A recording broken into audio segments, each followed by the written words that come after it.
प्यारे दोस्तों, हमारे हिंदुस्तान के बहन और भाइयों, इस वार्तालाप में मैं आप सबों से निवेदन करता हूं कि आप शिक्षित हो जाइए, इंसानियत का पाठ पढ़िए, मनुष्यता को गले लगाइए, दानवता और पाशविकता से प्रेरित होके समाज को अपने स्वार्थ के लिए तरह तरह से भड़काइए मत, दंगा मत करवाइए, हत्याएं मत करवाइए, लूटपाट मत करवाइए। देश को तोड़ने की, देश को झुकने की, देश को बर्बाद करने की आप जुर्रत मत करिए। क्योंकि अगर आप बालू के भीत पर खड़ा होकर महल बनाएंगे अपने स्वार्थ के लिए, इमारत और आलीशान राजभवन बनाएंगे, पैलेस बनाएंगे, तो आप तो गिरेंगे ही, लेकिन उसके अंदर हिंदुस्तान की जो सब सुसंस्कृत जनता है वो भी दब जाएगी।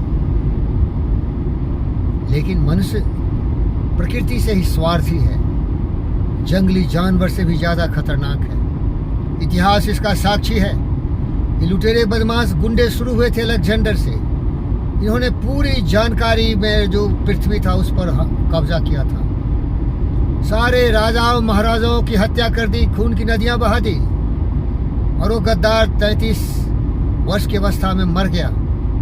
लेकिन उसमें बुद्धि थी, क्योंकि वो एरिस्टोटल का शिष्य था, और जब मरा तो उसको ध्यान आया हम क्या लेके आए थे, क्या लेके जा रहे हैं। खाली हाथ आए हैं, खाली हाथ जा रहे हैं। न तो मैं धन दौलत जो लूटा उसको साथ ले जा रहा हूँ, और न मैं कुछ भी ले जा रहा हूँ। उसमें मृत्यु भी हुई इस गद्दार की, 33 वर्ष की अवस्था में मर गया हो।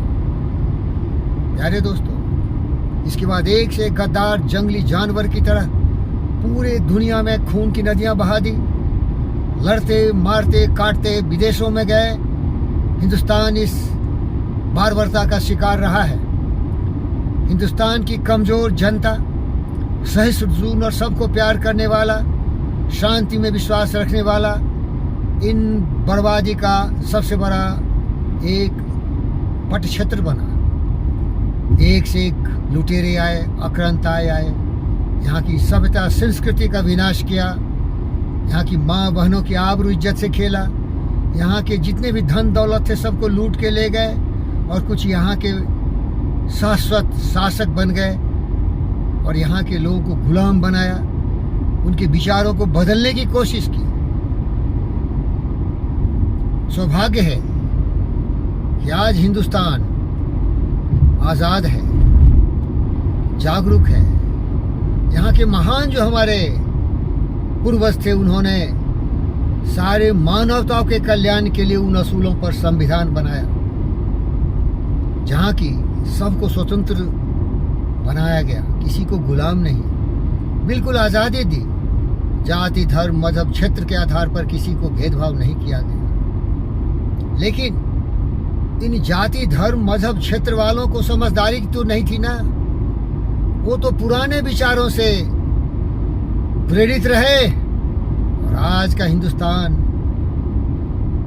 भटका हुआ हमारा हिंदुस्तान के नागरिक हम संविधान का कदर नहीं करते, किसी की जिंदगी से खिलवाड़ करते हैं, माँ बहनों की इज्जत लूटते हैं, और जब सत्ता में आते हैं तो अपने स्वार्थ के लिए वसूली गैंग बनाते हैं, लोगों की हत्या करवाते हैं, दिन दहाड़े हत्या करवा रहे हैं, और तमसगीर बन के रहे हुए हैं, तुष्टीकरण की राजनीति में विश्वास रखते हैं। मैं सारे हिंदुस्तान की जनता से, और खास के जो सत्ताधारी हैं, योगी आदित्यनाथ से सीखो।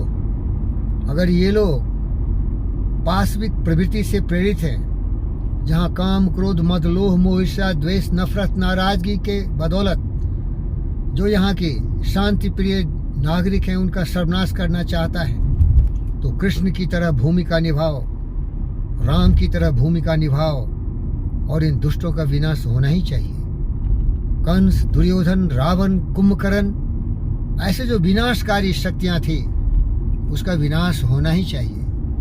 लेकिन मैं नहीं कहता कि कोई कृष्ण मत बनो, सभी कृष्ण बन जाओ ना, सभी राम बन जाओ ना।